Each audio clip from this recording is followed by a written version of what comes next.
Welcome to episode 163 of Southern Gospel Now. I'm Greg Goodman with your look at what's going on with your favorite music. Our report is made possible by Daywind.com, where you'll find a large selection of Southern Gospel music and soundtracks. Karen Peck celebrated a ministry anniversary this past week. It is hard to believe that I've been traveling for 44 years professionally. I tell everyone I'm just a hometown girl whose dream came true. But I joined Atlas Lefevre and the Lefevres back on June the 26th, 1980. Then 1 year later, I joined the Rex Nealon Singers on June the 26th, 1981. I have been so incredibly blessed to travel with such wonderful people. Rex Nealon and Atlas Lefevre, they truly are legends, and they are my heroes. And also, I was so blessed to travel with some of the greatest people in both of those groups that are like family to me to this day.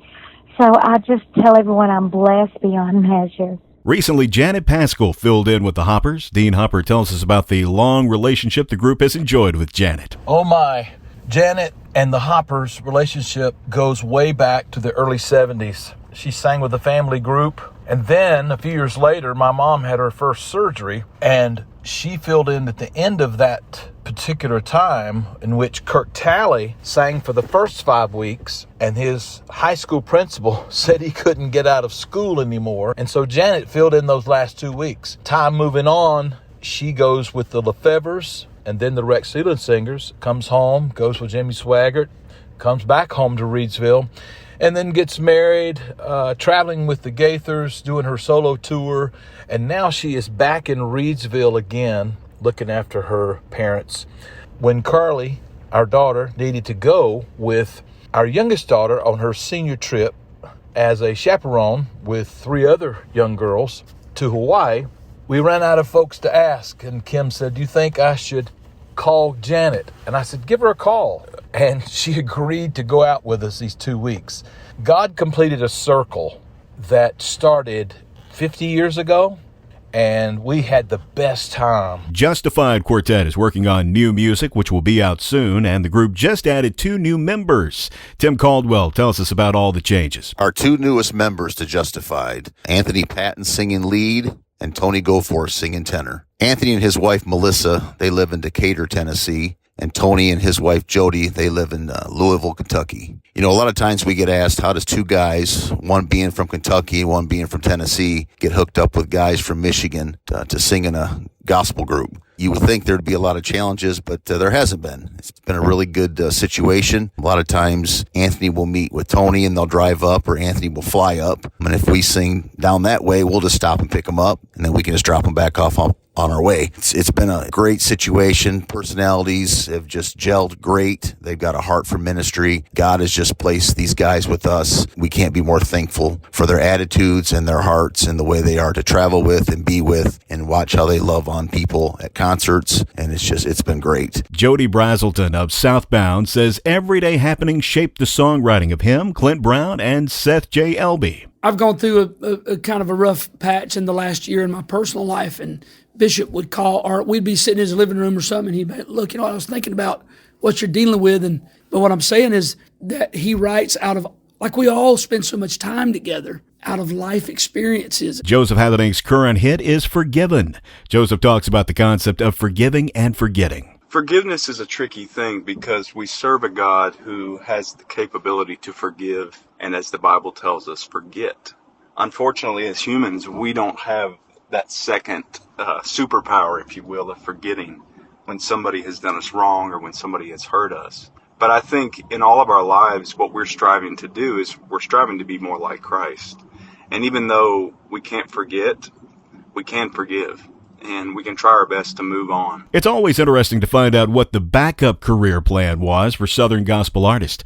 Mark Trammell has been a major part of gospel music for 50 years now, but he talks about what might have been. Well, it was either this or be a chiropractor. That has always stuck with me. When I was in school, I enjoyed sports. There was an old doctor that came in to help the football team there in North Little Rock, and he was a chiropractor. He got me interested in cranial structure, the spine, how all of that works, the miracle of our muscle makeup and what it does, and how our brain tells all of our body, how to do what to do. It was very intriguing for me at that age. I could have gone that way, but God gave me the desire to do this, and He opened the door to do this, and I don't regret 1 mile or 1 minute. Jonathan Wilburn's project is Songs from the Front Pew. It was a long time coming, but Jonathan says the timing was right. Basically, during the middle of this recording, the Isaacs had an incredible amount of popularity that happened, and they're touring, and Ben has a group. He does producing for so many different artists and groups of people. And so basically we had to fit Songs from the Front Pew into Ben's schedule. You know, he kept saying, man, bear with me, or if you want to have another producer do it. I said, no, Ben, no way. I said, this is your album. This is me and you working together. You see my vision. And he did such a wonderful job. And my whole aspect, my outlook on my career, you know, I understand deadlines and things, but I also understand things happen in God's time. And I really believe this album came about and came to fruition in the time that God saw fit for it to come around. Lots of folks are setting off fireworks these days in celebration of Independence Day.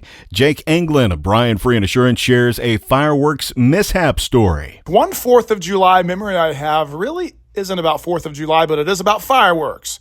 So I'm in Bible college, and I'm about to get married. And of course, in Bible college, when you say you had a bachelor party, it was a little different than most, obviously. We had a great time. We went out to eat, and then we decided to go shoot off fireworks. Because in South Carolina, where I was living at the time, it was legal year-round to shoot off fireworks. So for my bachelor party, we decided to shoot off fireworks. Well, we go out and we find a field, we set up, we get everything, and one person in particular who was in attendance, I'm not going to say their name, but their initials are CT, was there, and he decides to set up this giant pallet of fireworks, but he does not unwrap them correctly. So as the fireworks start going off, the box turns toward all of us, toward the gas grill, toward our cars, and the fireworks begin shooting at us, and we run for our lives as these fireworks are exploding around our heads and our ankles and our feet, and I get hit in the back by a firework on the night before I'm supposed to get married. Wow, be careful with those fireworks. Time for a look at the top Southern Gospel songs of the week from the Power 50 chart. Number 5. Come on in, the Kingdom Heirs. Come on in and make yourself at home and let it bless your soul. Number 4. God is Listening, Triumphant Quartet. There's hope, so keep on praying. God is listening. Number 3. Forgiven, Joseph Habedank. But now I'm forgiven by the power of His love. Number 2. We Are the Church, Ernie Haas and Signature Sound. We are the church, and it's time for us to stand. Number 1. He Pilots My Ship, Tribute Quartet. For Jesus pilots my ship. That's our report. Southern Gospel Now is made possible in part by SouthernGospelPrizes.com. Currently, you can register to win new music from High Road and the Wisnets. Details at SouthernGospelPrizes.com. You can check out back episodes of Southern Gospel Now wherever you find podcasts or at SouthernGospelNow.com. I'm Greg Goodman reminding you to love your neighbor. I'll see you back here next week for more Southern Gospel news on Southern Gospel Now.